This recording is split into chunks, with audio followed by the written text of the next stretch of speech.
ꯑꯩꯅ ꯍꯧꯖꯤꯛ ꯂꯩꯖꯔꯤꯕ ꯃꯐꯝ ꯑꯁꯤ ꯃꯣꯏꯔꯥꯡ ꯁꯦꯟꯗ꯭ꯔꯥ ꯔꯣꯗꯇꯅꯤ ꯍꯥꯡꯖꯧꯗ ꯍꯟꯗꯛꯇ ꯄꯥꯡꯊꯣꯛꯈꯤꯕ ꯑꯩꯈꯣꯏ 19 ꯑꯦꯁꯤꯌꯟ ꯒꯦꯝꯁꯇ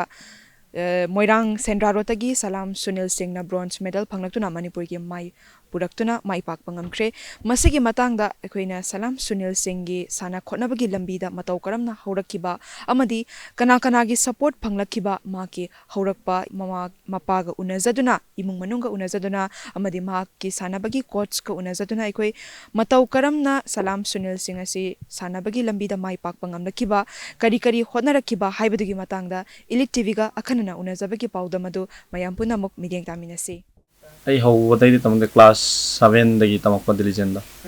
ꯑꯗꯨꯒ ꯑꯩ 10 ꯊꯥꯔꯝꯗꯥꯏꯗ ꯑꯩꯒꯤ ꯅꯦꯁꯅꯦꯜ ꯂꯥꯛꯄꯗꯒꯤ 10 ꯊꯥꯔꯝꯗꯕꯗꯣ ꯑꯩ ꯇ꯭ꯔꯦꯟꯗꯤ ꯊꯥꯔꯛꯇ꯭ꯔꯦ ꯑꯗꯨꯗ ꯗꯦꯠ ꯕꯦꯛ ꯇꯧꯕꯁꯨ ꯌꯥꯗ꯭ꯔꯦ ꯑꯗꯨꯒꯤ ꯃꯇꯨꯡꯗꯒꯤꯗꯤ ꯑꯩ ꯏꯟꯗꯤꯌꯟ ꯀꯦꯝ ꯆꯠꯈꯤꯕꯅꯤꯅ ꯑꯩ 10ꯗꯤ ꯑꯗꯨꯗ ꯊꯥꯖꯍꯧꯗ꯭ꯔꯦ ꯑꯗꯨꯒ 10ꯅ ꯑꯇꯣꯞꯄ ꯁ꯭ꯀꯨꯜꯗ ꯑꯃꯨꯛ ꯀ꯭ꯔꯤꯇꯤꯀꯥ ꯁ꯭ꯀꯨꯜꯗ ꯑꯃꯨꯛ 10 ꯊꯥꯔꯦ CBSE ꯕꯣꯔꯗꯇ ꯁꯤꯅ ꯅꯤꯡꯊꯧꯈꯣꯡꯗ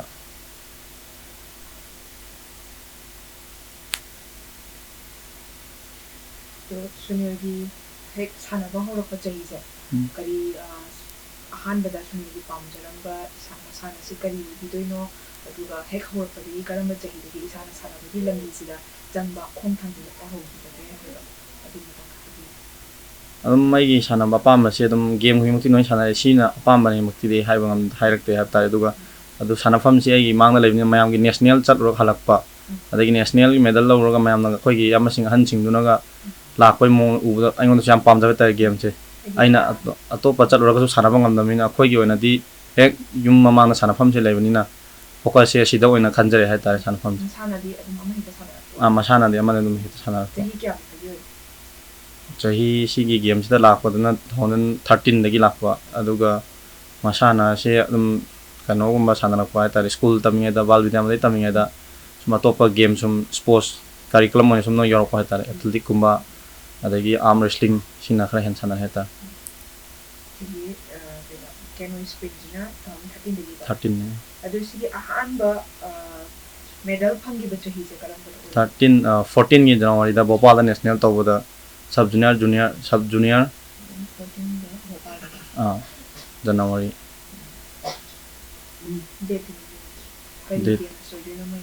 ꯅꯦꯁꯅꯦꯜ ꯆꯦꯝꯄꯤꯌꯟꯁꯤꯞ ꯑꯣꯏꯒꯗꯕ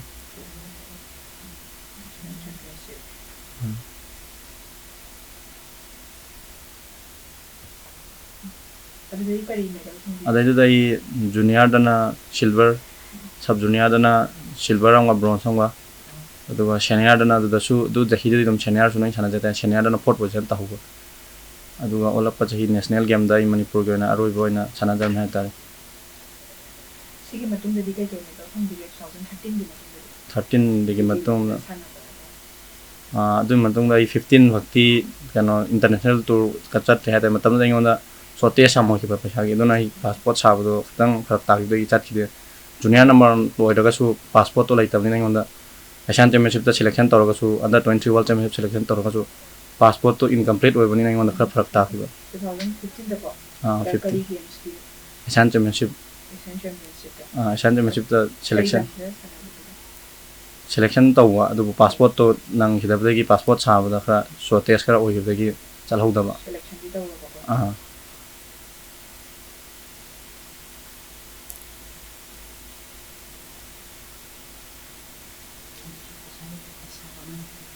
ꯑꯗꯨꯗꯤ ꯃꯣꯏꯒꯤ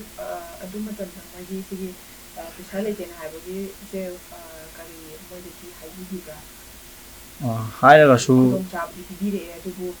ꯄꯥꯁꯄꯣꯔꯠ ꯁꯥꯕ ꯉꯝꯗꯅ ꯂꯩꯔꯤꯕꯅꯦ ꯍꯥꯏꯕꯗ ꯃꯣꯏꯅ ꯀꯔꯤ ꯃꯇꯦꯡꯒꯨꯝꯕ ꯄꯥꯡꯕꯒꯤ ꯋꯥꯐꯝꯗꯤ ꯄꯤꯕꯤꯔꯛꯄ꯭ꯔꯥ ꯂꯥꯁꯇ ꯏꯟꯗꯤꯌꯥ ꯀꯦꯅꯣ ꯀ꯭ꯌꯥꯛ ꯐꯦꯗꯔꯦꯁꯟ 2016ꯗ ꯃꯣꯏꯅ ꯑꯩꯉꯣꯟꯗ ꯂꯦꯇꯔ ꯑꯃ ꯏꯔ ꯄꯤ ꯂꯦꯇꯔ ꯍꯦꯠꯁꯤꯒꯤ ꯃꯇꯨꯡꯅ ꯁꯥꯔꯒ ꯌꯥꯕ꯭ꯔꯥ ꯌꯦꯡꯉꯣ ꯄꯥꯁꯄꯣꯔꯠ ꯑꯣꯐꯤꯁꯇ ꯆꯪꯉꯒ ꯅꯪ ꯁꯤꯒꯤ ꯃꯇꯦꯡꯁꯤꯅ ꯅꯪꯉꯣꯟꯗ ꯈꯔ ꯊꯨꯕ ꯌꯥꯕ꯭ꯔꯥ ꯌꯦꯡꯉꯣ ꯍꯞꯇꯥ ꯃꯅꯨꯡꯗ ꯄꯤꯕ ꯌꯥꯏ ꯑꯩꯈꯣꯏꯒꯤ ꯑꯦꯁꯣꯁꯤꯌꯦꯁꯟꯒꯤ ꯂꯦꯇꯔ ꯍꯦꯠꯁꯦ ꯄꯤꯔꯒꯗꯤ ꯁꯤꯁꯦ ꯁꯥꯔ ꯃꯇꯨꯡꯗ ꯅꯪ ꯀꯦꯝꯗ ꯂꯥꯛꯑꯣ ꯍꯥꯏꯅ 2016ꯗ ꯄꯥꯁꯄꯣꯔꯠ ꯑꯩ ꯐꯪꯖꯈꯤ ꯑꯗꯨꯒ ꯄꯥꯁꯄꯣꯔꯠꯇꯨꯒꯤ ꯂꯥꯛꯄꯅ 2015ꯒꯤ ꯂꯥꯁ ꯗꯦꯠ ꯗꯤꯁꯦꯝꯕꯔꯒꯤ ꯑꯣꯏꯅ ꯄꯤꯔꯛꯈꯤ ꯄꯥꯁꯄꯣꯔꯠꯁꯦ ꯑꯗꯨꯒ ꯑꯩ 17ꯗꯒꯤ ꯏꯟꯇꯔꯅꯦꯁꯅꯦꯜ ꯄꯥꯔꯇꯤꯁꯤꯄꯦꯠ ꯇꯧꯕ ꯍꯧꯔꯛꯀꯦ ꯍꯥꯏꯇꯥꯔꯦ 17ꯗꯒꯤ ꯏꯟꯇꯔꯅꯦꯁꯅꯦꯜ ꯄꯥꯔꯇꯤꯁꯤꯄꯦꯠ ꯇꯧꯕ ꯍꯧꯔꯛꯀꯦ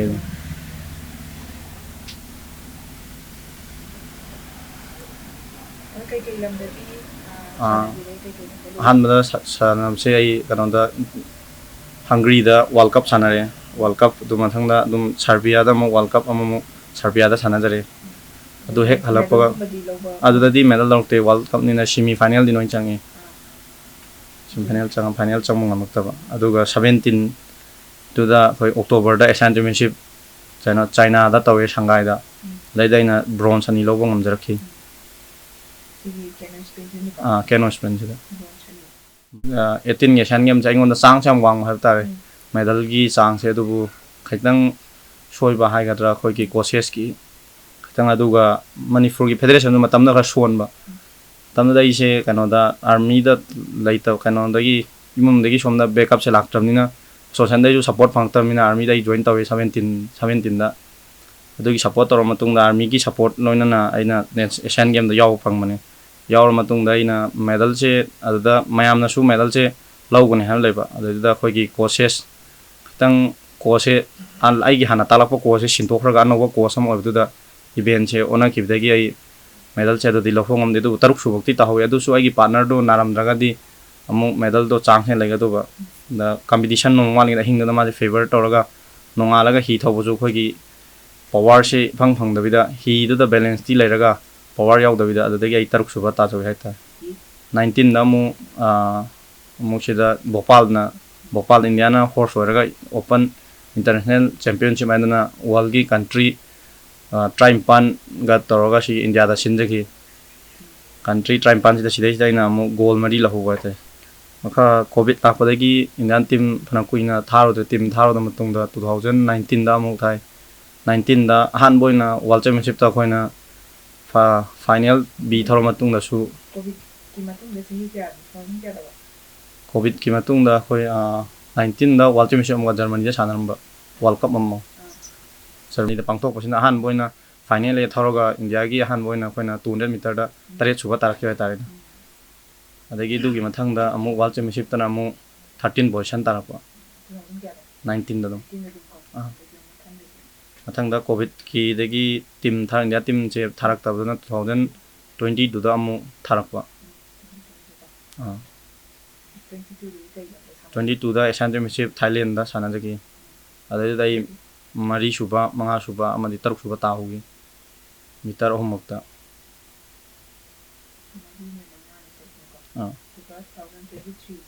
23 gi anda Wangzhou chatting da World Championship mahana sanajaki World Championship da 23 da September Wangzhou Asian Game mang da thame mang da sanajai haipta World Championship ta final e changba India gi han boina final e chang amatung da mapan suba ta ba Canoe Sprint je haidi khoi je power plus endurance game ne asida endurance tang leiraga su power yaw draga di khoi na thau de distance 1500 200 ne masida isda aduga 5 km ba sprint amaga leje asi event mari ni khoi se the plus endurance power strength noina change and the power event ne haiba su haiba wakti ai khoi game che du kaini masida isda khoi gi power yamena leiraga su technique habam changi ising da khoi thauba yoibani na boat che single boat da kg tara ga mari lume khoi gi siwa namana dagi kayak na kg train thulume kg tara mari sida khoi gi boat body weight che puraga tharo ka dawni na sida khitang balancing issue challenging kha lei khoi da duga body weight che single nama thauna na body weight che yam labda khoi gi 60 plus 80 gi makha sibakta body weight thamga duga amana thobul lei double thobul lei duga 4 thobul lei hatar mai gi han bagi one dei Manipur 2013 gi last 14 gi February March ai Manipur le rame adagi dei 14 gi June dai dei Hyderabad ta chang hatar equipment bat dei Hyderabad te gi aingon performance amon lakhi hatar Hyderabad te gi duga 15 gi national game sai Hyderabad ki Telangana gi one makta dei selection phangjabane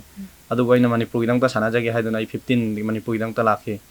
15 gi Manipur national game da Kerala national game na silver am ni bronze laugi adu gi matung 16 dagi dei ai haidi Manipur da mana sana ga di support chu leitamina ina topa state ki chu practice taw leibani na topa state ki chu sana da ba yada bani na topa sangi makha da leirobani na Telangana da sai ani sana jarame Telangana da leirobani Telangana Hyderabad ꯑꯗꯨꯒ ꯍꯧꯖꯤꯛꯐꯥꯎꯁꯨ ꯑꯗꯨꯝ ꯍꯥꯏꯗ꯭ꯔꯕꯥꯗ ꯑꯗꯨꯝ ꯂꯩꯔꯒ ꯑꯗꯨꯝ ai hojik Hyderabad lay duga Indian came na Bhopal da chat pada adu isagi rent leba 2014 dana 16 gi February March fa ai rent lerame adugi matung da ina saidi yum dagi kano paisa thab da khar warak pa ubudagi na army gi marakta boys makti natana ina army gi khoi artillery center jida khoi sanafam bana khida moi gi club lay bhai tare asigi marak khida idum lay rak pai tai mo dan su nang kano da support the family da yamna phrak tara ga di nang sidai sida lairo nang khoi gi marakta adum mayam na dai cha ba khotpa adudagi mayam share tor ga nang lairo han lay minare adu 16 gi November October dai di ai anamana Indian camp adum lay hai ta ai challenging yam hai ta aina sana matam sida aina sidai sida sanmara Manipur sanai matam da Manipur dagi pot khoi gi equipment jamna challenging oi yam walak pa aduda course issue ama khaitang oirakpa ani suba ngamakta ba Manipur sana basida pung aina school chatroraga halakku matam da phak sana basi kai haibani matam do chum phrak ta ba aduga bot su yam laita ba aduga bot thawwa ngai ge hairaga na school chatabi leiba mong da tarakhi du school su marak ta lepa su yawe aduga ai hi thongning yam hena thongning mon min ta di school tok thoga da mai hi thawraga pung mayam senior sing thawra matung lora matung pung tram thoi baro da hi thawga loraga ai changjare Sigi ai khoi gi sida takmu water sports complex sida itam jarakune takmu water sports complex moirang sida adugi matung da ina ai gi ai ngonda yamena support to bijai gi oja tumba man support yam to bi de ngonda kaino hai tar khoirak pam moirang phno de coach plus kya ma se coach oina pura appoint to din caretaker oina appoint to bune adu mana coach oina ngo khoi mayam se noin takpi tambire adugi matung mai guideline makhung da matung da ai sanajare aduga sanara matung da mana su aingonda haiba tare nangi nangna hojik lai sida performance amuk logi haiba tara ga di Manipur da lairadi yararoi Manipur di support nangonda khara warani equipment dei kai degi aduna nang war suwana Hyderabad ta lairo haida ai Hyderabad ta ai 2014 gi July degi Hyderabad chatki Hyderabad lai bitoi ngon yam challenging wa ta rent ta lai bani na ngonda matam da dai ama phoksa ga haba bo ngamde yum da su thinu ngai phadana haiba bo ngamde adum room gi rent gi tha gi soidra lore ko haiba hi site kai sarak te duga Hyderabad lai ngada ai support che ai madam Niteshwari du ai gi ningdom chamana ngon support pan to bi ha ta aina dai cha da bodo khangmu bi de madam na nang mangon de gi su lai bi raga chi tha mani si na chano nangonda haina mana so ngonda dai che bija bi re adugi matungda aina national go masana sapa matam da su Manipur gi chat matam da khoi gi yam challenging oi hatare khoi gi Manipur daina chat matam da seat train seat confirm ta da bana so nam bani national sana chali mayam che khoi gi event da so mo event khudima so ram nei khale ticket ti isana kai adu ka ga noina isana noin pathok sa banga tani national sana chalai 2013 14 ne Manipur dagi sana bado isana noin patho chachare haibtare aduga 16 gi mi Telangana lamduna sana badi moi gi state da sana rabni mokhoina khoi dadi support to bi haibtare kana ta ticket national chat pa khot pa ticket moi na ka pb moi gi state ta gi ondi khoi Manipur da sana ri matam na di aina national game lawroga halakpa phak Manipur di inthin mai na fadana support to leite haibtare national game lawroba aduga dugi matung aina 15 16 dai khong injury oi laiki injury oi lai bu ai khong ne bone fracture oi raga khong ne chatpa dingam de chatpa ngam da toina indom cha dai ha indom cha ai edom ai national sana jage ai resti tawroge kaino te running chain ma da fracture oi ba ta running chain matam naina adu fracture oi matung ai national do 2016 national dai gi han ba senior de gi goal over hugjaraki aina 16 gi khoi gi leiriba James mana hana overall champion pairam mani adudagi aina 16 dagi overtake tawjarake tar 16 dagi 16 gi aina sanari ba national du swing on the injury yam wa ba tar kana tadi yum da su matam da so 16 je thabak to join taw da su army gi munga da ga su national chat pa khot pa yum da noin haiba ado yum da soina yam hena haining da ba tar ai khong sumaina fracture ore lai haiba do fracture ore lai banina indom chanai ngon hare nang yum da haibra no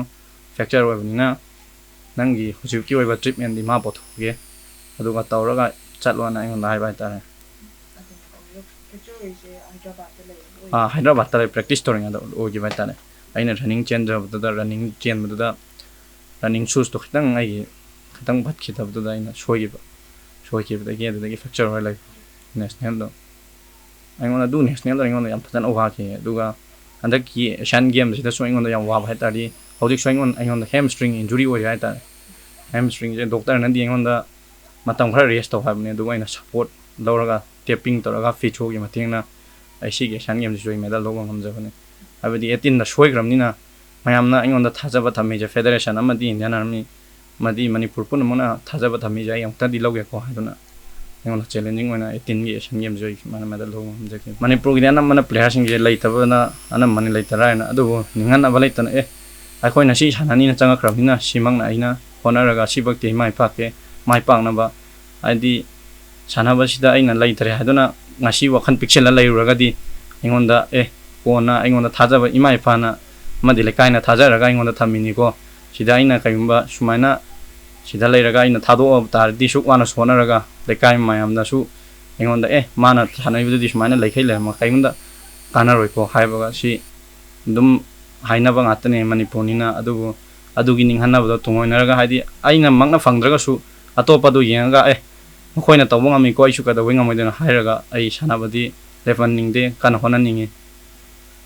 ado haji bobada government gi site oiro amagi association amagi oiro kari site gi mating khibadi de sanabai horopadi ga ingonda mating di park laite have tai social gi tarap tai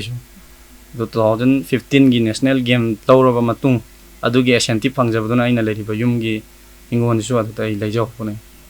yum jo du dai khara sajaw adagi na ingon di kauji phaki de support laite du aina army da join tor matung da army na gi support che pb bune have ta dai live check ko jo army na mana tor ga support pb ram tung dai ojar pone adagi dai support cha na man dum tor have ta aina indian kem da lega su madam na dum phone tor ga nang what pare su yum da hai gano ingon da hairo adum madam na ingon zum haibi adai madam da soi pa ai de kai na ta aina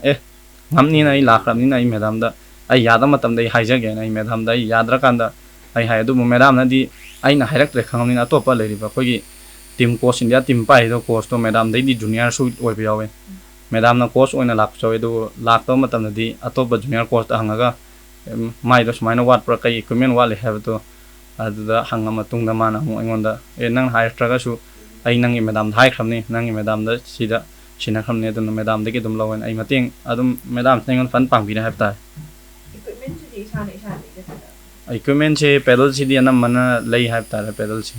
duga boat si di akoina leiba ngam daba aduga India manung da phangiba boat si di India gi practice tawbagi di ondi base ne aduga foreign competition da di khogi boat se leita bai ta boat ama lawna hona matam da nelo na Portugal le lawche khoina lupa lakh hum lawe transport charge lawga India yo ko da lakh manga yo adu wakti leiba ngam de duga carbon pedal khoina parisina lupa lising kuntra daina ni phu bakti pi have ta pedal carbon pedal che adu su khogi pedal chi size to maman su kena bai ta ai gi credit che ai bo okpi na ko imai pa da soi credit che pin ngi che sing da su moina yam wana honara ga ina rianda lai matam da su moina yam hona punina chi gi ina ngasi ba phangi ba credit sing gi moida pin ngi aduga ai gi hanba oja tomba madi madam te suri adu bai bo si bu yong na ba honara pa full support to birak pai army da choi saman credit che pin coach ti thame coach se thamaga su khogi coach se army da di prominent chahi ani hungi prominent ha coach na ta ama muk silakani handak chahi ge mong lakani mathang chai da mong lakani adona coach se prominent ha ba ding am jada army da adu ba anam mana gi di kem da lai ha ta 16 da nai ngasi ba continue Indian kem da dum lai jare kem da lai matung Indian kem da lai matung da Indian kem da gi coach su adum sila la pun mathang khai coach sing zum thena jare ha ta ai jan pa ne thang medal lo se yam harau ge babada thengara kiba awaba leidana hotnara kada babada thengara kiba awaba do si matana kitang pawdam bi kanagi mating phangaga tawbiraki manung khatana dum babaga mamaga ning hotnara tawbiraki bra haido ai di yam ware ai tum ne tam jere ai se doctor ki pa ta ra khola hin tum de sa de yam honore ade gi pesha le kam ne silun bi lo kan chu chan ba do ta pin nang ne ga silun bi lo ga ni shu jam shi ga ai si lang tha ba ho rong khon ba khoi tha ba pa ta khoi tha ba lang tha ba ꯍꯧꯔꯣꯡ ꯈꯨꯁꯤ ꯑꯗꯨꯝ ꯃꯇꯝꯒꯤ ꯉꯥꯗꯣ ꯐꯥꯕꯗ ꯑꯗꯨꯝ ꯍꯣꯠꯅꯔꯦ ꯄꯥꯠꯁꯦ ꯑꯗꯨꯝ ꯆꯍꯤ ꯑꯗꯨꯝ ꯅꯨꯡꯇꯤꯒꯤ ꯑꯗꯨꯝ ꯉꯥꯁꯦ ꯑꯗꯨꯝ ꯂꯩꯕꯤꯕ꯭ꯔꯥ ꯉꯥ ꯂꯩꯇꯕ ꯃꯇꯝ ꯊꯣꯛꯑꯒꯗꯤ ꯉꯥ ꯂꯩꯇꯕ ꯃꯇꯝꯁꯨ ꯑꯗꯨꯝ ꯐꯥꯗꯕ ꯃꯇꯝꯁꯨ ꯑꯗꯨꯝ ꯌꯥꯎꯏ ꯐꯥꯕ ꯃꯇꯝꯁꯨ ꯈꯔ ꯂꯩ ꯃꯁꯤ ꯃꯇꯝ ꯈꯔꯈꯩ ꯑꯗꯨꯝ ꯂꯩ ꯁꯤꯗꯤ ꯉꯥꯁꯦ ꯐꯥꯔꯒ ꯀꯥꯏꯗꯒꯤ ꯌꯣꯜꯂꯤ ꯕꯖꯥꯔꯗ ꯑꯗꯨꯝꯀꯣ ꯅꯨꯡꯇꯤꯒꯤꯗꯤ ꯑꯗꯨꯝ ꯁꯤꯒꯤ ꯄꯥꯠꯇ ꯉꯥ ꯐꯥꯕ ꯈꯣꯠꯄꯁꯦ ꯑꯗꯨꯝ ꯆꯠꯄꯤꯕ꯭ꯔꯥ ꯅꯨꯡꯇꯤꯒꯤ ꯑꯗꯨꯝ ꯆꯠꯂꯦ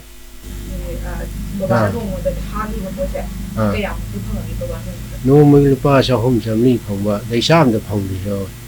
ꯄꯥ ꯈꯨꯗꯤꯡꯒꯤ ꯃꯥꯒꯤ ꯑꯗꯨꯝ ꯈꯔꯤ ꯑꯩꯈꯣꯏ ꯑꯉꯥꯡꯒꯨꯝꯕ ꯑꯗꯨꯝ ꯈꯔ ꯊꯥꯏ ꯑꯗꯨ ꯃꯥꯅ ꯁꯤ ꯆꯠꯅꯤ ꯁꯤ ꯇꯧꯅꯤ ꯏꯃꯥ ꯕꯕꯥ ꯁꯨꯃꯥꯏꯅ ꯊꯥꯔꯛꯎ ꯁꯤ ꯇꯧꯋꯦ ꯑꯗꯣ ꯑꯩꯅ ꯄꯥꯠ ꯊꯥꯕꯗꯩ ꯀꯣꯟꯗꯨꯁꯨ ꯃꯤꯉꯣꯟꯗ ꯄꯨꯔꯀꯥꯟꯗ ꯑꯃꯨꯛ ꯑꯩꯅ ꯑꯃꯨꯛ ꯁꯤꯡꯉꯥꯎꯏ ꯑꯩ ꯈꯤꯇꯪꯗꯤ ꯏꯆꯥꯅꯨꯄꯥꯅ ꯐꯖꯅ ꯐꯪꯉꯤ ꯈꯤꯇꯪꯗꯤ ꯍꯔꯥꯎꯗꯦ ꯑꯗꯨꯕꯨ ꯌꯥꯝꯅ ꯍꯔꯥꯎꯗꯦ ꯃꯥꯒꯤ ꯃꯇꯨꯡꯒꯤ ꯁꯥꯟꯅꯕ ꯈꯣꯠꯅꯕ ꯃꯈꯣꯡ ꯁꯣꯛꯑꯦꯗ ꯑꯩꯅ ꯈꯤꯇꯪꯗꯤ ꯅꯨꯡꯉꯥꯏꯖꯗꯦ ꯋꯥꯕꯗꯤ ꯕꯤꯃꯥ ꯋꯥꯔꯦ ꯍꯥꯏꯅꯤꯡꯉꯥꯏ ꯂꯩꯇꯦ ꯍꯧꯖꯤꯛꯁꯨ ꯃꯥꯅ ꯃꯦꯗꯜ ꯐꯪꯉꯦ ꯑꯗꯣ ꯑꯩ ꯏꯁꯥꯒꯤ ꯊꯃꯣꯏꯅꯨꯡꯗꯗꯤ ꯍꯔꯥꯎꯖꯔꯒꯁꯨ ꯑꯋꯥꯕꯗꯤ ꯑꯗꯨꯝ ꯊꯦꯡꯅꯔꯛꯄꯅꯤ나 ꯑꯩ ꯏꯆꯥꯁꯦ ꯃꯦꯗꯜ ꯐꯪꯉꯁꯨ ꯋꯥꯅꯗꯤ ꯃꯥ ꯐꯪꯖꯕꯅꯤꯀꯣ ꯈꯜꯂꯒ ꯊꯃꯣꯏꯅꯨꯡꯗꯗꯤ ꯍꯔꯥꯎꯏ ꯃꯥꯒꯤ ꯅꯤꯡꯕ ꯊꯨꯡꯖꯕꯁꯤꯁꯨ ꯑꯩꯈꯣꯏ ꯍꯔꯥꯎꯏ ꯃꯥꯅꯁꯨ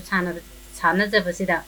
ꯃꯥꯅ ꯑꯃꯨꯛꯇꯪꯗꯤ ꯁꯤꯒꯤ ꯁ꯭ꯇꯦꯖꯇꯨ ꯌꯧꯖꯔꯒ ꯑꯩ ꯁꯥꯟꯅꯖꯒꯦꯀꯣ ꯍꯥꯏꯅ ꯃꯥꯅ ꯌꯨꯝꯗ ꯀꯩꯗ ꯊꯣꯛꯂꯛꯇꯕ ꯃꯈꯩ ꯃꯥꯅ ꯃꯃꯥꯟꯅꯕ ꯃꯤꯔꯛ ꯇꯤꯟꯗꯕ ꯃꯈꯩ ꯃꯥ ꯈꯥꯡꯉꯤ ꯑꯩ ꯃꯤꯃꯥꯟꯅꯗꯕ ꯑꯃꯗꯤ ꯑꯣꯏꯔꯤꯀꯣ ꯍꯥꯏꯅ ꯈꯟꯖꯔꯒ ꯃꯥꯅ ꯍꯟꯊꯔꯒ ꯈꯥꯡꯉ ꯂꯩꯕꯁꯦ ꯑꯩꯈꯣꯏ ꯌꯥꯝ ꯅꯨꯡꯉꯥꯏꯇꯦ ꯍꯔꯥꯎ ꯀꯨꯝꯍꯩ ꯃꯇꯝꯗ ꯏꯆꯥ ꯃꯁꯛ ꯎꯕ ꯐꯪꯗꯦ ꯃꯄꯥꯟ ꯂꯝꯗ ꯂꯩꯕꯗ ꯑꯗꯩ ꯃꯥꯅ ꯃꯄꯥꯟ ꯂꯝꯗ ꯁꯥꯟꯅꯕ ꯆꯠꯄꯗ ꯏꯁꯤꯡ ꯕꯣꯇꯜ ꯑꯃꯒ ꯁꯥꯟꯅꯕ ꯆꯠꯂꯦ ꯑꯗꯨ ꯃꯥꯅ ꯃꯃꯥꯡꯗ ꯆꯥꯕ ꯁꯥꯔꯒ ꯈꯥꯡꯈꯤ ꯌꯥꯝꯅ ꯑꯩ ꯏꯆꯥꯅꯨꯄꯥꯁꯦ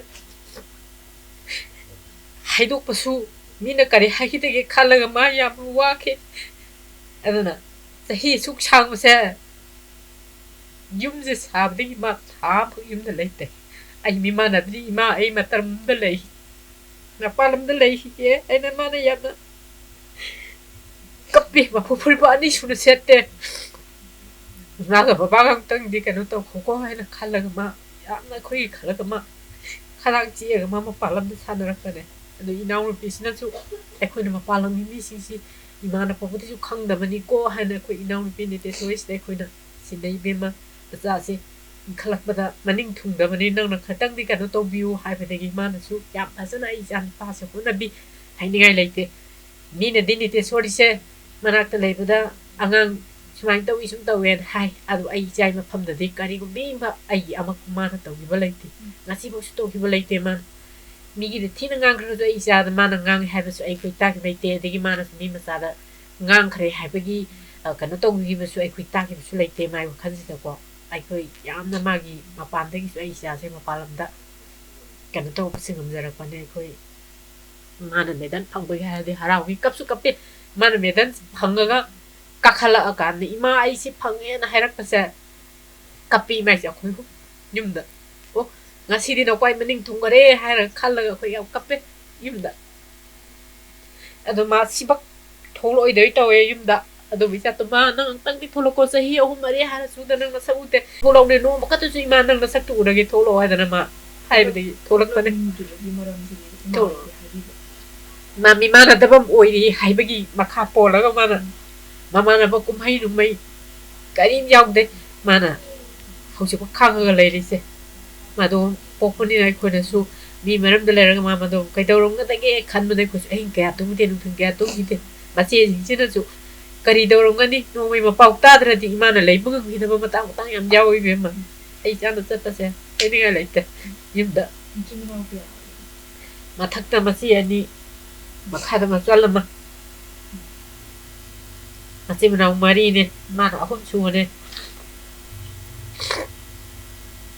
ꯌꯥꯝ ꯋꯥꯏ ꯏꯕꯦꯝꯃ ꯌꯨꯝ ꯃꯤꯀꯩ ꯂꯩꯐꯝ ꯂꯩꯇꯕ ꯀꯥꯟꯗꯁꯨ ꯏꯆꯥꯁꯤꯡꯁꯦ ꯃꯤꯒꯤ ꯃꯌꯨꯝꯗ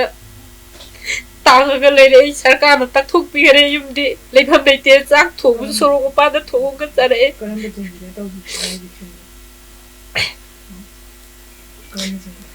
ꯀꯔꯝꯕ ꯆꯍꯤꯗꯤ ꯀꯨꯏꯔꯦ ꯐꯅꯌꯥꯝꯅ ꯆꯍꯤ 10 ꯃꯨꯛ ꯍꯥꯏꯔꯛꯑꯦ ꯍꯦꯜꯂꯛꯑꯦ ꯆꯍꯤ 10 ꯃꯇꯨꯡ ꯍꯥꯏꯔꯛꯑꯦ ꯍꯧꯖꯤꯛ ꯑꯩꯈꯣꯏꯅ ꯊꯣꯛꯈꯤꯕ ꯃꯤꯁꯟꯁꯦ ꯌꯥꯝ ꯋꯥꯅ ꯌꯥꯝ ꯋꯥꯏ ꯑꯗꯨꯕꯨ ꯏꯚꯤꯛꯁꯟ ꯇꯧꯈꯤꯕꯁꯤꯗ ꯑꯩꯈꯣꯏ ꯏꯁꯥꯒꯤ ꯑꯣꯏꯅ ꯃꯇꯦꯡꯒꯨꯝꯕ ꯈꯤꯇꯪ ꯄꯥꯡꯕꯤꯔꯛꯄꯗꯤ ꯂꯩꯈꯤꯗꯕ꯭ꯔꯥ? ꯀꯩꯝ ꯄꯥꯡꯗꯦ ꯁꯔꯀꯥꯔꯅꯁꯨ ꯀꯩꯝ ꯄꯤꯕ ꯂꯩꯇꯦ ꯑꯗꯒꯤ ꯑꯇꯦꯛ ꯑꯀꯥꯏꯒꯤꯅꯤ ꯍꯥꯏꯕꯒꯤ ꯀꯔꯤꯝꯐꯛ ꯇꯧꯕꯤꯗꯦ ꯑꯩꯈꯣꯏ ꯀꯣꯏꯆꯦꯟ ꯆꯦꯜꯂꯒ ꯂꯩꯈꯤ ꯑꯗꯨꯕꯨ ꯂꯩꯀꯥꯏꯒꯤ ꯏꯅꯥꯎ ꯅꯨꯄꯥꯁꯤꯡ ꯊꯣꯛꯄꯝꯅ ꯏꯇꯩꯃ ꯅꯪ ꯑꯗꯨꯛ ꯋꯥꯔꯕꯗꯨꯕꯨ ꯀꯔꯤꯒꯤꯅꯣ ꯂꯥꯛꯑꯣ ꯅꯪ ꯑꯩꯅ ꯅꯪꯉꯣꯟꯗ ꯚꯥꯏ ꯁꯃꯟ ꯄꯤꯕ ꯉꯝꯗ꯭ꯔꯒꯁꯨ ꯅꯪꯒꯤ ꯆꯪꯖꯐꯝꯗꯤ ꯑꯩ ꯄꯤꯔꯒꯦ ꯅꯪ ꯑꯩꯒꯤꯁꯤꯗ ꯇꯞꯊꯔꯒ ꯂꯩꯌꯨ ꯍꯥꯏꯅ ꯃꯥꯅ ꯋꯥ ꯎ ꯇꯧꯔꯒ ꯈꯔ ꯇꯞꯊꯕꯤꯔꯒ ꯃꯥꯒꯤ ꯃꯌꯨꯝꯗ ꯂꯩꯔꯛꯑꯦ ꯂꯩꯔꯛꯄ ꯃꯇꯝꯁꯤꯗ ꯏꯆꯥꯁꯤꯡꯁꯤ ꯁ꯭ꯀꯨꯜ ꯈꯔ ꯈꯔ ꯆꯠꯂꯦ ꯃꯁꯤ ꯑꯅꯤꯁꯤꯅ ꯅꯣꯡꯉꯥꯝꯗꯩ ꯇꯥꯕ ꯅꯨꯄꯥꯅ ꯉꯥ ꯈꯤꯇꯪ ꯐꯥꯔꯨꯕꯗꯨ ꯕꯖꯥꯔꯗ ꯌꯣꯜꯂꯨꯔꯒ ꯍꯜꯂꯛꯑꯒ ꯕꯖꯥꯔꯗꯒꯤ ꯈꯤꯇꯪ ꯑꯍꯣꯡ ꯑꯆꯥꯎ ꯈꯔ ꯌꯦꯡꯉ ꯈꯣꯠꯂꯒ ꯀꯩꯗꯧꯕ ꯌꯥꯏ ꯍꯥꯏꯕꯗꯣ ꯈꯜꯂꯒ ꯑꯩ ꯅꯣꯡꯃꯒꯤ ꯈꯔ ꯈꯔ ꯀꯩꯅꯣ ꯇꯧꯕ ꯌꯥꯗꯦꯀꯣ ꯏꯆꯥꯁꯤ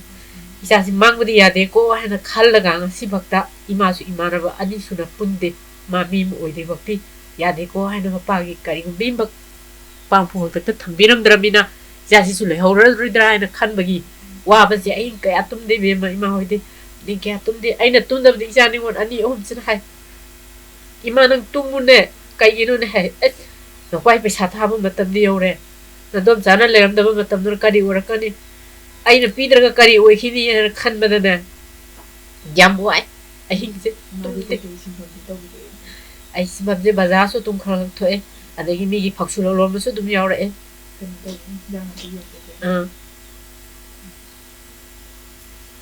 आइने ELITETV मखोय नो वारकपति मीने हाइने माइ मचा तो को पुल्लुनो आई चा मांगनी नचा लौसलो हाइबो मयाम म यावबिखे तमदुदा मान हाइ हाइ चतुम्बा नंग मीने सुमाइन हाइबसि मागी थमोइसे नुवाइते को तुम नंग सुमाइ तौ खोलोन हाइदि मान हाइ इमा होय आई ओजार हाइबसि इंगनी अदगी इमा होइसुना निंग थुनगनी हाइना मा पान सदि छानबगी अयाबसि चपसि अयाब पिउ हाइ मन अयाब पिउ हाइ आइना मादोम पोकुने थानिंग दबदगी लेबरी मसे सिने इमा थादोंसि इपासि मांगिनी ने मसि एनि सिने याम कन हाइ गोंदा अदो आइना माबु थांगमदना आइनि इनाउ पिनि ते सोइ मनाक सिनरगा आई माबु फमसिदा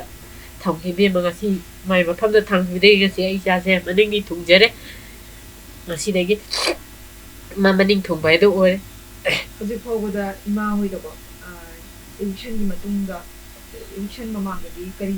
ꯀꯗꯥꯏꯋꯥꯏꯗ ꯂꯩꯕꯤꯔꯝꯃꯤ ꯑꯗꯨꯒ ꯁꯤꯒꯤ ꯖꯒꯥꯁꯤꯅ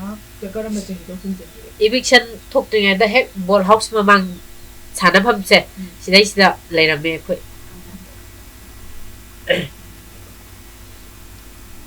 ꯑꯗꯨꯒ ꯁꯤꯗꯅ ꯀꯔꯝꯕ ꯆꯍꯤꯗ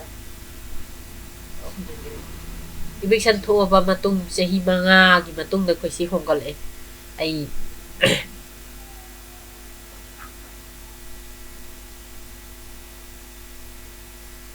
सी हुजि बोबुगी मनुंगदा माहोइदा मतेंग पांगिरपा हाइदि सानारोय अमा लेइरबनिना इजागी खुथांगनि खंगे अमदनि खंगे कनागी माइकैदगी मतेंग पांगिरखिबनि लेइबिदिबा इमागी लेते कनागुंबी मतेंग पांगसु लेते सरकारगिसु लेते अमगिसु लेते करिगुंबी लेते कनागुंबी नसु नंगी नसा सुमाना तौब्रा हाइबसु हबियाइसु लेहिदि कनागुंबी मगी मतेंगदि ए सिबक्ता सानारे हाइबदि खंगगसु कनागुंबी न अदुबु कयो लेकाई खरा कनो तौजबा नुसिजबा खरनबुदि अदुमा गोरोबसि थागतपियु मासमाइ तौसि खोसि मागी सि तौबिगे हाइबबुदि मयावबिबसु अदु मयावबिराई अदुबु मोइनसु अदुमा खरदि अदुमा कनो तौबि हाइ तारे अदुगा आइना चत्तना आइगी इचा सुमाइ तौखिने हाइबदि आइ कनागुंबी मगी मतेंगदि आइ लौखिबा लेते आइगी इचा निगोन अनि अदुगा मसनुपि आइगी निपा आइखोइ सिनेमाबु मी उइदबा यादि हाइनमा आइखोइ कन्नदि ममन होनजरे मागी असादा कोइसु हिंजबने को मसिबक्ता मा मखाताना खोइ सुइनि साना खोनबजे मखाताना जथहनगदरा अदुम सानाबदे दुम थाबिगिगदरा खोइ फिमंदे लेबि माइ वखलदे लेबि आई मानबदि पामे मखाताना जथबसे आइगी मोतदि मा आइगी नाक्ता लेबसि मा पामे हुस्ते मापु मरेस फरा अमदिना पामे पामगसु माना जथगिगे हाइबनिना आइना मा फरे दुदि नंगी पामबसे नंगी पानदम थुनबक चलो हाइबगी मोदाइन हुस्ते या पपे आई मु सलाम इबेमा अदुगा आइना सुनमी ख्वाइ मचे अहन आई सही कुंट्रा माथोइ मुसु आंग पांजन आई वंगु आहलुप चिथे लेकाइदा पालेबा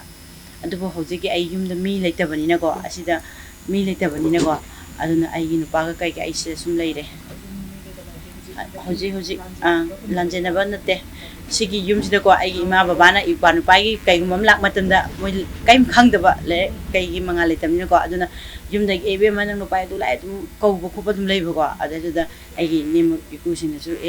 ꯅꯪꯅ ꯑꯥꯗꯁꯨ ꯃꯤ ꯂꯩꯇꯕꯅꯤꯅ ꯑꯗꯨꯅ ꯑꯩꯈꯣꯏꯗꯤ ꯀꯜꯂꯤꯕꯅꯤꯅ ꯅꯪꯒꯤꯗꯤ ꯑꯥꯗ ꯅꯨꯄꯥꯒꯤ ꯑꯗꯨꯝ ꯊꯕꯛ ꯏꯪꯈꯥꯡ ꯆꯦꯟꯊꯣꯛ ꯆꯦꯟꯁꯤꯟ ꯇꯧꯕꯅꯤꯅ ꯑꯥꯗ ꯃꯇꯝ ꯑꯗꯨꯝ ꯈꯔ ꯂꯩꯒꯦꯁꯨ ꯂꯩꯔꯣ ꯍꯥꯏꯕꯀꯣ ꯑꯗꯨꯒ ꯌꯨꯝꯒ ꯌꯥꯅꯔꯒ ꯑꯗꯨꯃꯥꯏꯅ ꯇꯧꯔꯒ ꯑꯩꯈꯣꯏ ꯅꯨꯄꯥꯒ ꯑꯩꯒꯁꯨ ꯁꯨꯝ ꯂꯩ ꯑꯩ ꯃꯥꯅ ꯁꯨꯃꯥꯏꯅ ꯃꯦꯗꯜ ꯂꯧꯔꯛꯄꯁꯦ ꯌꯥꯝ ꯍꯔꯥꯎꯋꯦ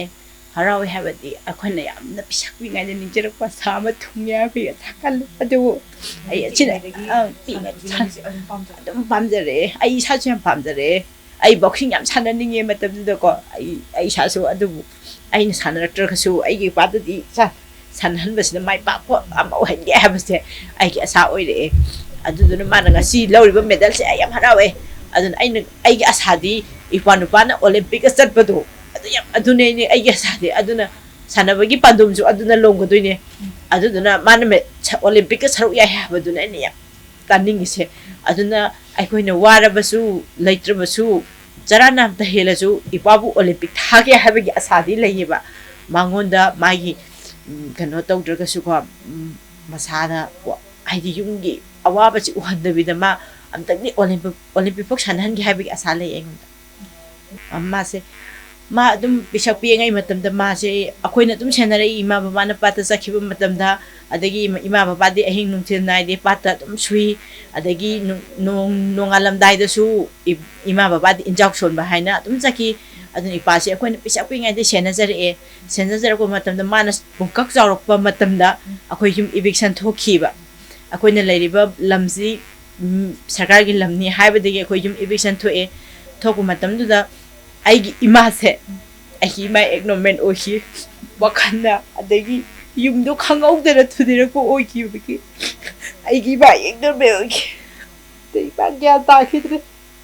ꯊꯥ 3-4 ꯃꯥ ꯅꯣꯔꯃꯦꯜ ꯑꯣꯏꯔꯛꯇꯦ ꯌꯨꯝ ꯏꯕꯤꯛꯁꯟ ꯊꯣꯛꯄ ꯀꯥꯟꯗ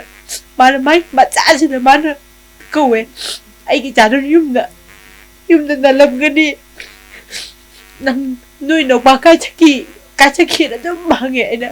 ꯏꯄꯥ ꯂꯩ ꯌꯨꯝꯗ ꯂꯩꯔꯤ ꯃꯥ ꯁꯥꯟꯅꯕꯁꯨ ꯍꯧꯗ꯭ꯔꯤ ꯈꯔ ꯄꯤꯛꯏꯕꯀꯣ ꯑꯗꯨꯅ ꯑꯩꯅ ꯏꯃꯥꯒꯤ ꯃꯅꯥꯛꯁꯤꯗ ꯑꯩꯒꯤ ꯏꯄꯥꯁꯦ ꯑꯗꯨꯝ ꯊꯝꯃꯀꯥꯟꯗ ꯀꯩꯅꯣ ꯇꯧꯋꯦ ꯑꯩꯅ ꯈꯟꯈꯤꯕ ꯏꯃꯥꯅꯁꯨ ꯌꯥꯝꯅ ꯅꯨꯡꯁꯤꯖꯅ ꯇꯧꯕ ꯑꯩꯒꯤ ꯏꯄꯥꯁꯦ ꯃꯤ ꯑꯝꯇꯪꯗꯤ ꯑꯣꯏꯍꯟꯒꯦ ꯍꯥꯏꯕꯁꯦ ꯑꯩ ꯃꯇꯝꯗꯨꯗ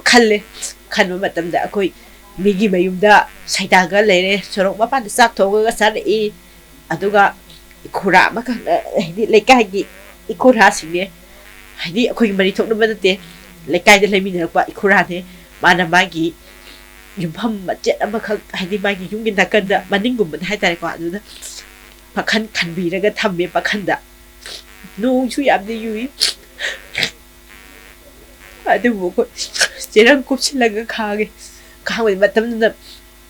ꯃꯥꯅ ꯏꯟꯈꯠꯂꯛꯄ ꯑꯣꯏꯕꯅꯤꯅ ꯑꯉꯥꯡꯁꯦ ꯃꯥꯡꯈꯤꯅꯤ ꯍꯥꯏꯕꯒꯤ ꯑꯀꯤꯕ ꯂꯩꯌꯦꯕ ꯑꯩꯈꯣꯏꯗ ꯑꯗꯒꯤ ꯃꯤꯅꯁꯨ ꯑꯩꯈꯣꯏꯒ ꯄꯨꯜꯍꯟꯅꯤꯡꯉꯛꯇꯕ ꯑꯩꯈꯣꯏꯒꯤ ꯏꯆꯤꯟ ꯏꯅꯥꯎꯁꯤꯡꯗ ꯃꯣꯏ ꯃꯆꯥꯁꯤꯡꯒ ꯄꯨꯜꯂꯨ ꯃꯣꯏꯗꯤ ꯂꯥꯏꯔꯕꯅꯤꯅꯦ ꯑꯗꯨꯅ ꯃꯥꯡꯈꯤꯅꯤ ꯍꯥꯏꯕꯒꯤ ꯁꯨꯝ ꯅꯥꯒꯣꯡꯁꯤꯗ ꯇꯥꯔꯛꯄ ꯑꯗꯨꯗꯩꯗꯨꯗ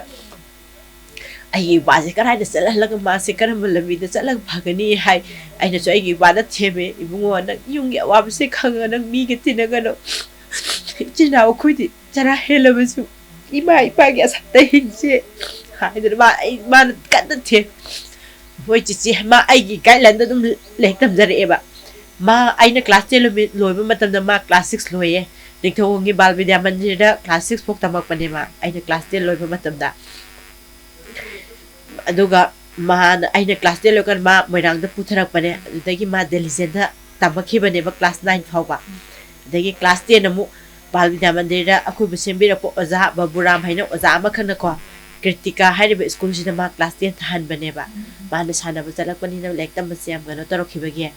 ꯑꯩꯅ ꯅꯪ 10ꯁꯤꯗꯪꯗꯤ ꯂꯣꯏꯁꯤꯜꯂꯨ ꯍꯌꯦꯡ ꯃꯥꯒꯤ ꯀꯩꯅꯣ ꯇꯧꯕ ꯌꯥꯗꯕꯅꯤꯅ ꯁꯥꯔꯇꯤꯐꯤꯀꯦꯠ ꯌꯥꯎꯗꯕ ꯌꯥꯔꯛꯇꯕ ꯑꯣꯏꯕꯅꯤꯅ 10ꯁꯤꯗꯪꯗꯤ ꯊꯥꯎ ꯍꯥꯏꯅ ꯃꯥꯅ ꯑꯩꯅ CBSE ꯄꯣꯔꯇ ꯀ꯭ꯔꯤꯇꯤꯀꯥ ꯁ꯭ꯀꯨꯜꯁꯤꯗ ꯅꯤꯡꯊꯧꯗ ꯀ꯭ꯂꯥꯁ 10 ꯊꯥꯍꯟꯕꯅꯦ ꯑꯗꯨꯅ ꯑꯩꯈꯣꯏ ꯌꯥꯝ ꯋꯥꯔꯛꯑꯦ ꯋꯥꯕ ꯍꯥꯏꯕꯕꯨ ꯃꯅꯤꯄꯨꯔꯗ ꯂꯩꯔꯤꯕ ꯃꯤꯁꯤꯡꯁꯤ ꯁꯨꯃꯥꯏꯅ ꯋꯥꯔꯝꯒꯗ꯭ꯔꯥ ꯍꯥꯏꯅ ꯑꯩꯈꯣꯏ ꯈꯜꯂꯦ ꯑꯩꯈꯣꯏꯅ ꯃꯤꯒꯤ ꯃꯌꯨꯝꯗ ꯊꯕꯛ ꯁꯨꯕ ꯆꯠꯂꯛꯑꯦ ꯍꯦꯜꯄꯔ ꯑꯣꯏꯕ ꯆꯠꯂꯛꯑꯦ ꯑꯗꯨꯒ ꯅꯨꯃꯤꯗꯥꯡꯒꯤ ꯃꯇꯝ ꯑꯍꯥꯡꯕ ꯃꯇꯝꯗ ꯑꯩꯈꯣꯏ ꯏꯝꯕꯣꯏꯗ꯭ꯔꯤ ꯇꯧꯔꯛꯑꯦ ꯐꯤ ꯂꯣꯜꯂꯛꯑꯦ ꯃꯇꯝ ꯃꯇꯝꯒꯤ ꯑꯗꯨꯝ ꯑꯗꯒꯤ ꯂꯩꯁꯥꯕꯤ ꯄꯨꯡꯀꯛ ꯐꯥꯖꯔꯕ ꯑꯩ ꯀꯩꯅꯣ ꯇꯧ ꯍꯥꯏꯕ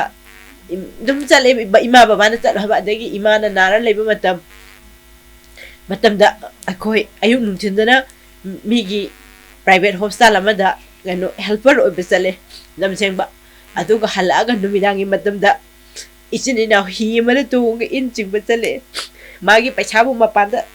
ꯂꯩꯈꯤꯕ ꯃꯇꯝꯗꯣ ꯃꯥꯒꯤ ꯄꯩꯁꯥꯁꯤꯗꯕꯨ ꯊꯥꯔꯒꯗꯤ ꯈꯟꯕꯒꯤ ꯑꯁꯥꯗ ꯏꯟ ꯆꯤꯡꯕ ꯆꯠꯂꯦ ꯅꯨꯡꯗꯥꯡꯗ ꯑꯗꯨꯒ ꯑꯌꯨꯛ ꯅꯨꯡꯊꯤꯜꯗ ꯃꯤꯒꯤ ꯄ꯭ꯔꯥꯏꯚꯦꯠ ꯍꯣꯁꯄꯤꯇꯥꯜꯗ ꯍꯦꯜꯄꯔ ꯑꯣꯏꯕ ꯆꯠꯂꯦ ꯑꯗꯨꯃꯥꯏꯅ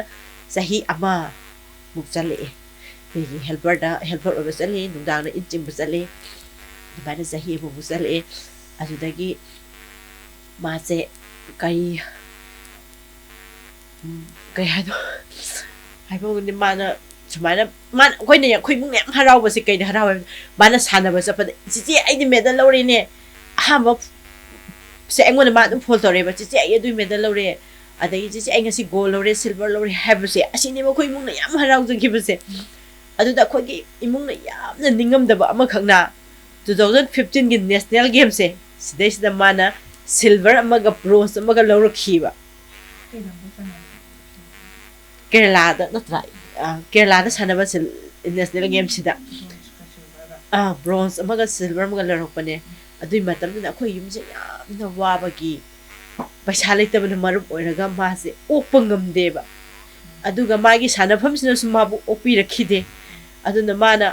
मपानदगी युमदा सानबा लोर युमदा हलकपा मतमसिदा विंगर हाजिक मागी नेशनल गेम से हाजिक केरला दा नेशनल गेम ओक्टब जे मा बोर्ड हाउस तमु वाटर स्पोर्ट्स है तमु वाटर स्पोर्ट्स है मोइना ओपी रखतेबा मा दुम सानरे हौरपुदे दुम सानरे उतके दिन ओमुदा अवाबा युमगी पैसा थाबा वाई हाइबसे ओमुदा मोन खंगन गिबा लेते मागी थामगी थागदबा चांगसे अदुम थाये अदुगु तंग थागुदिंगे थाये थामदा थिक नाइते माना गेम गुम लेरगे लिसिंग तरा थाबा यावी ट्राउंगा थाबा यावी अदगी इवन कुन भव थाबा यावी अदगी माना गेम लेतबा रेन कुंबदा लेदे लिसिंग मंगा तरुक दुमाइना थायेबो मासु मपालमदा युंगी अखोइना मंगोना खंगनदे हाइबे वानी मा युंगी अवाबा खंगोनिनको मा याम लेकना सिजननाय पैसासो अदुदा अखोइना दुम लिसिंग मंगा थामनि इबुंगो नंग सिना कोनगद्रा कोननबा सिंगी चिचे अदुम हाये दुमा कोननबसु दुम सिलाए अदगी माना चिचे हंथति पैसा खरा हम थरक याद्रे आई माना छानबा चतुबु लै हायरकबसदे माना चिचे लिसिंग तरा तंग थाबिर ओ हाय अदुम थायेबा माना थारो हाइबा पैसासे अदुम थाबा ngamnaba होनैबा कोइ इमुंजना फना खाना पैसा नतै चादबु लैतारगसु को मिगोंदगी पुरगा थायेबा अतुगा कोइना सुरगम सिंजबा हायतारे अदमाना अदुम थारे आई मागी पादमजे फंगनबने मखास थागिनेबा आई इसाना पामजबसु माना ओलंपिक चटपसे असिसिने आइना यामने येंगो पामजबसु आइना हाइजमुदे ngasi मणिपुर सानरिबा सानरि अयामबसे अवाबि इमुंदगी लोइन हौबनेबा अदुदना युंगी अवाबदा मसाजे बेक खंदबा हाइतारे आइना पामेबा पादमसे योगदबा याते हाइदनको माना खल्लगा अदुगुबा असादा सानबा युंगी अवाबा जुमा हाइ यें उगदबने उतारगसु अदुमुदना तुंगोइनरमगको अदुना आई सिमदि योगे हाइबा पांदमदको अदुमाइना सानहन्निंगे अदगी हजिकानगी निसा पुसा चाबो खोप ngausinwa मैम अमसु लैबनिनको अदुगुमदा लुपिदम सरपुदि सुमाइना सानरगा मणिपुर गे दगी इमालिबा लैरिबा इंडिया गे ओइना माइगा पुरकपसे असिगुमसि ओइना पामे होय अखोइना चप्पा मतम नोगी नोपादुदि अमता यारसु चेंग मचंगनी अदुना नंगी नोइ दुम लाइकाइसता थोखिबा मतमदको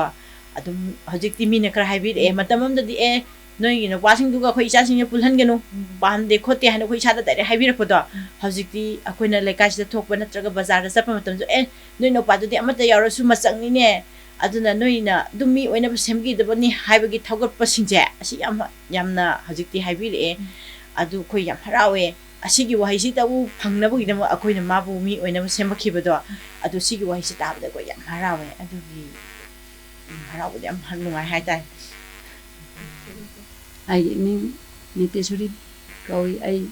marang chandra rota polak bani chandra rota saurak bani mai remba haujina salam sagai da ong jale ado ai gi designation ne hauji ai Sports Authority of Telangana state the contract basis ta canoeing kayaking course oina lejari Madam na Sunil je thengna pirapase simbi ba ho chahi kya dagi thengna e do ma ngonda tamsi ba khoti ba je si matanda Sunil je kamai to ka horpa anam no kamai to buna de tam tham ai ahan mu da thamji ga Sunil 2014 June tang tara mai da Hyderabad da join Turkey matam da Sunil balancing sida mafam sida basic training khara tarok patarju akoi gi board asidi supna tangi narrow and unstable over board ne aduna webs lakpa matam da balancing khitang wat ala ai aduma pu ai angang amana sananing bagi wakan masada phorok oi da di khujim control to ngamba ai samak angang oi ngai sanara pani aduna aina haiki man 2014 June tha tara mai da join to ki basina hafta amagi man da aina Sunil technique ai han bo ina technique tambi ba horaki ai technique tambi ba matam da basic ta horok baduga khitang technique en or pasiga khitang khetna banina mangonda khara diwana thoke aduma pu Sunil hotna jaba habdi mai domsa ai training mafam dadi ai course ni Sunil ai student aduga yumdana ai magi mandom chani ai gi chani mane domsa ai hafta amutangi matam pibiu ai gi angam level da ai apply to jege hai mama samak mai hai ki domsa hafta ma piba matam sida simatang de abdugi matni tare ni se manungda ai bang test to gi hai ma kamai to ai nan lona yengki matam da akoi tara lai mena se matam da ai su na tangi ai ni sing ahum dai haujara kana ai apam da contract basis ta ahum dai horok ba koi tara su akoi nupa masa akoi tara lai mena ki tara se akoi mi amam na ni sing ani tha ki khaina ra kanda koi ding na khaina ba ni sing ani khaina ba koi tara gi sing kunduna room gi sing tare pi kharani lemo river men sing tara hom do dina koi gi tha amagi sana na ba maintain tawgi aina khudima chaning ba extra chaning ba lairaga na kano to khona sisidi lising ani khaina ba sidi aluna akoina tha amagi sing tara hom do sina morning breakfast lunch dinner adi dumaina maintain tawgi adi extra chaning ba mina samasai hana dumaina aina control to jaraki alda di matungna training or podagi tactic kana specific or ko matam sidi maun kitang wawani na magi khwai hot na jaba ma namidang wedam akoina practice pung taruk makhai dalakani sak chaba pung nipan chagani asigi kitang hangum matam sida ma masama mathak ta khalaga individual practice tawjai aina lona yengba hoge makada da lei khara aina maramdi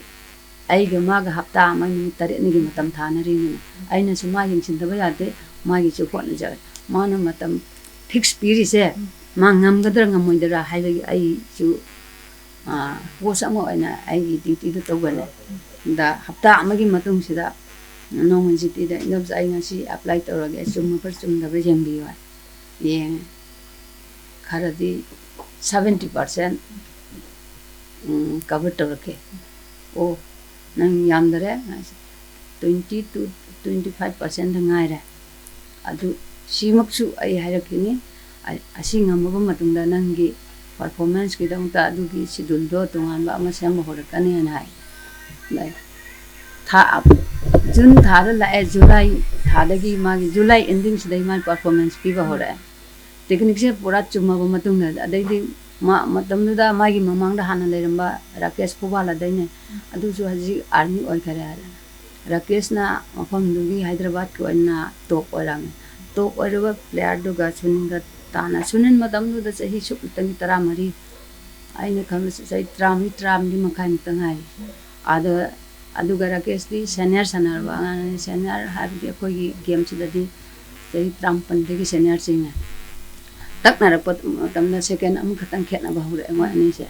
kampi hapta khuding tha mitra ngani gi aduga tha khuding ai khuding mak training pu test tau tha ong gi matung da pura cover tau gare cover taru matung da 2014 gi ending se da kerala da national sub junior and junior national amata ki aduga ina sunin thai ai di chatte kari gi da mukda ai na chatte da da angang sina aina thadokpa matamda magi tawbangamba capacity do adugi sumuk test to hora aba kai do angang ama kadai ko thangat ke hai taradi test makhan khara magi tawbangamba shakti magi capacity magi strength kayam lai khang bukan bangamba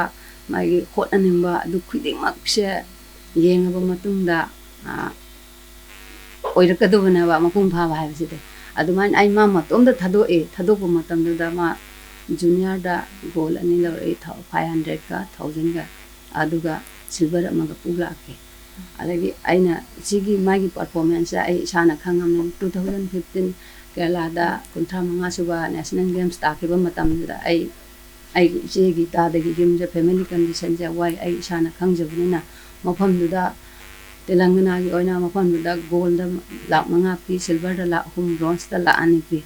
aduma ku aina mafam sida kari gi dam da thaki habada akoi gi di sida state da gi khara phangakani aduga north east gi oina su khara pi shanti se ado state gi oina di la ahum ani ama sumai pi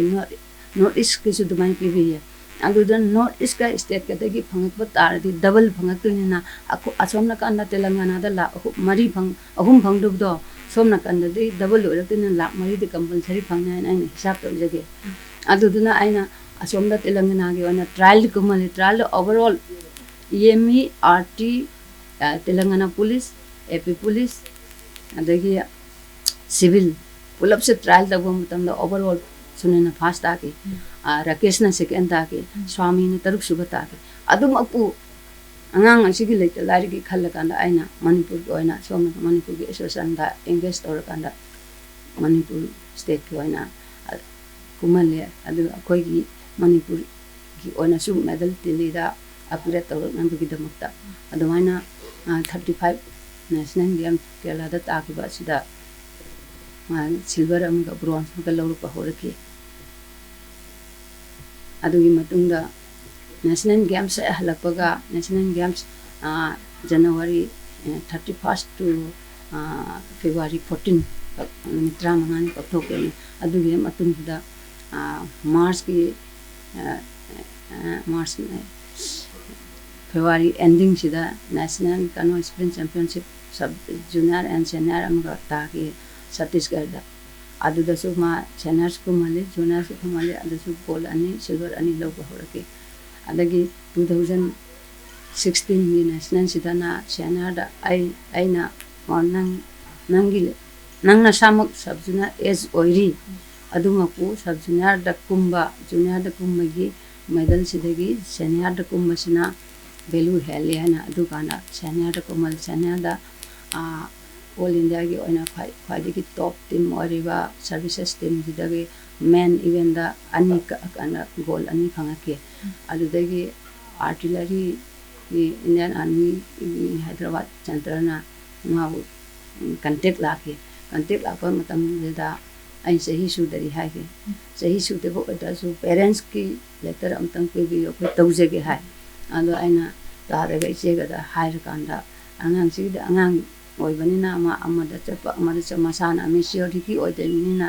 masan kanton to banga ma na aini si da ta na ka du di be ma lai ta si su pa ne na to mai ta ho ga si han ta ura kan 2016 second last month November tha ta ma army da join to ho ki join taukiba hauge 2000 join tawraba matungda 2017 sida Asian Championship chapase hana suningi mamangda aigi satra services all India services team asina India gi ona pai top team sida aigi satra 26 services team kan bai mangda aigi satra tramanga yawe tramanga yawe adugi manungda suninju chanba horaki adudagi asigi mamangda asigi suningi mamangda chahi tara 2003 dai aina training pirakpa hogena oinam James Boysing Johnson yam international national da medal phangya moso moising siga gi makhada aina khanjagi aina training tawisa ai samak leitabadagi ai pandam thungba ngamkidabado aina tambiba satrati aina apamba pandam da adumudi thungangena ai stand dawgi maramdi aina anas tawna ba bisale tabdagi ai kairole kaina akoigi public gi donation tawraga ai anas thabi kiya aduduna anas ai bu mana ai bu thajabdai ahanjin ai bu anas thabi gi nena aina mafam sida laiba laitalara nausing mem hor ibasing ai gi ngam thakati pukhat laga ai hotnagani hana khallaga ai somna tangi lising ahum dang tolop charge dumai hotna rakebane aduga anda ngasi di 2016 dai 16 do silapdagi James na chahi tara palamda sunina cover tawra pahorake ai uningda kappi amaramda nungai phawi maramdi aigi satra ngatani James na leiba jaga sida kanaguma nan Manipuri aman leir ko tade ai khangama maramdi ai haibasina amuk larakpani na James na leiriba jaga sida aigi satra amana leirko matamda di ai nungai ta phawde James bu namme haibagi damak ai nungai ta phawde maramdi an aigi satra ne atoba kanagumba center amadagi lapamina leikiba ta ai adu yemusung ma khangmasung ama adu mathakta ai sumai khona jare ko matam sida ai side changi su khande academic ta su khan change khande maramdi side changi ba academic ta changi ba medal mayam lawraga ngasi player mayam tale alugi damtak khan da ai yang wai ya fai maramdi achoba training center Olympic standard gi equipment phanga ba jaga du da training period da kedogi damukta angang sing ngasi upgrade to hun bangam da gi adu aina mafam da changita di angang singi ngasi aina Hyderabad da sup dangi lising ahum tang tolo phangta so 51 above angang sing leital lairam mayam thabak tawgi base aina duguma mafam da leiram ta ai kidong lisung nam ayo aina su stand tawgi ai tulo phangda tarasu ai oja oire haibagi ko sama oire haibagi title de ai leirini na ai satana nomadi ai bu thajabagi damta ai gi lekai gi moirang sigi thanga moirang gi district sigi Manipur goina ai bu thabi gi bathabak to moi hanjing dogi pandam do phangnana ba aina hotna gani haina ngasi pa pu su lep gani ai gi end of life tak so adu dumain hotna jabdagi ri saida leiramba angang singlo hogi mango mayam yawi medal mayam pita so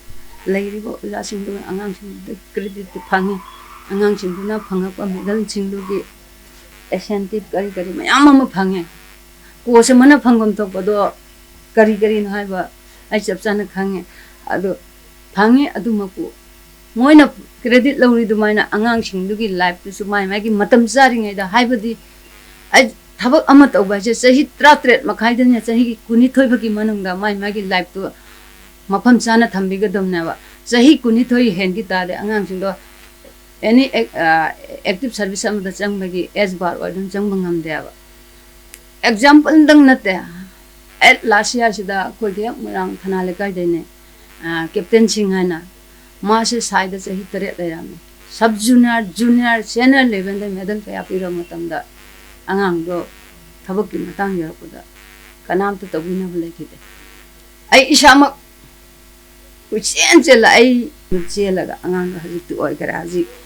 services team not center lady adagi ai e kai si yam hotna jaba angang adu su mama mapa su yam lai raba lai mapa du na su so thora ga ta la ko hotna jaba angang do magi na phangi ba medal sing do low ba ya do oja sing na low ba matung da angang du na condemn ora pa ha ba di akoi gi kinuing ke aking hai masana si di wrist injury shoulder injury and back injury matam ko dum to oi gale ngada adu mana shoulder injury matam da ngasi khitang to gi ba haiyeng khitang phijik torok badagi sahi manga torok torok matam da de mai grease to loin ko khidana ye lom gi shoulder se season ba ya da le hojik musul lai ri adu mana 2019 da senior da medal lawraba matam da ozado na matam jana thabak to pibiram ta di angang gi life to asugum bagi aina leiriba jaga atupa center acho singda leiriba se khekna bisigi matum na aina se change su khanjade ai samu su lairi haju su ai yum leiba natte adu aitar su ai di lairaba angang sing di tamak to koina ai stand to gani haina ju asi fa su lep su lep ganen Madam India da kina kya king han bachang of sing asi thara ga chahi ni pun pan sore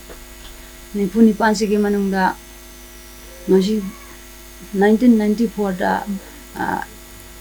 Hiroshima da pangthok ki ba Asian Games to da Andaman da ki Johnny Roman hai banga Kerala da ki Siji Kumar hai banga bronze medal lok ya hai ba sunin na thori ba meter lising ma ki situ men sida moina lo ki badudi sumaina ngasi sunina lo ki basmana aseng ma lo banate kari kana atopa country kharagi doctor staff ba atopa country disqualify oi ki ba atopa country capsize to ki ba moina 4-5 place ta la asu moina cover to sela dumai lo ki ban ngasi sunina lo sidi aseng ba country finance da chang aba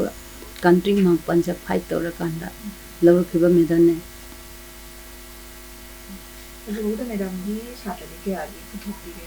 Madam hojik thabak to ki ba Indian Navy Indian Army Artillery EME MEG BG Manipur IRB Manipur Police BDF ullaga 60 above to kare anuga aina puthopa chhatra sing hojik ta aina ahan training to ba horko matam 97 Sigi Tapmu Water Sports Training Center sida 97 students training tawba horaki ado aina Hyderabad leibasi degi aina 2008 June gi tang nipan da join to ki matung dei ngasi June gi tang nipan dei ngasi pau se taratru parak basida adu khaktang ni aina ngasi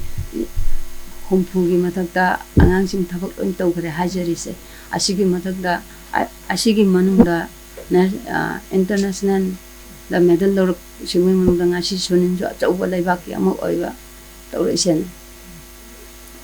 mathangi games any sana ko na bagi kai ba mathang chai sana bagi eri sunil gi performance to kaya ba ki lay ma'am chaubam lay mathangi adu ma je adu je hana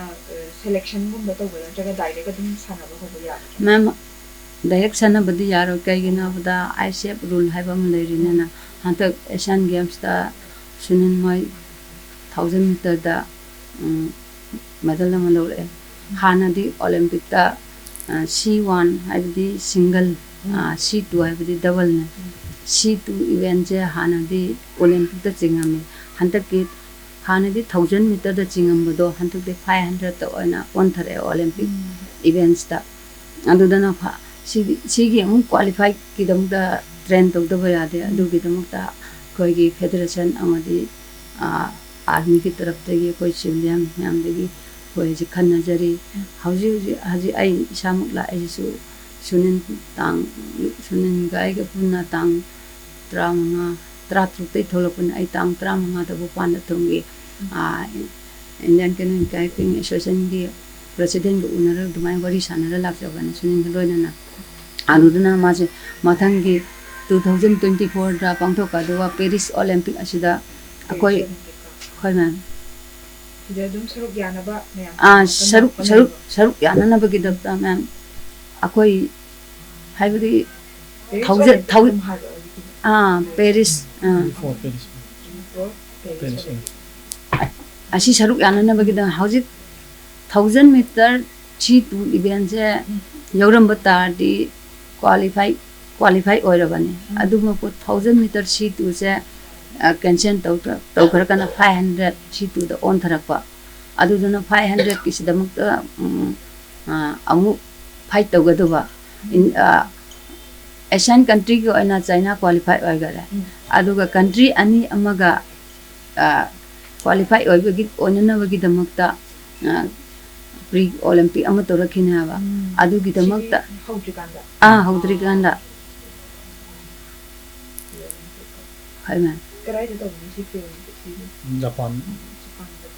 Japan Tokyo. Sigida selection pangkar di ma Paris Olympics yaw Khoi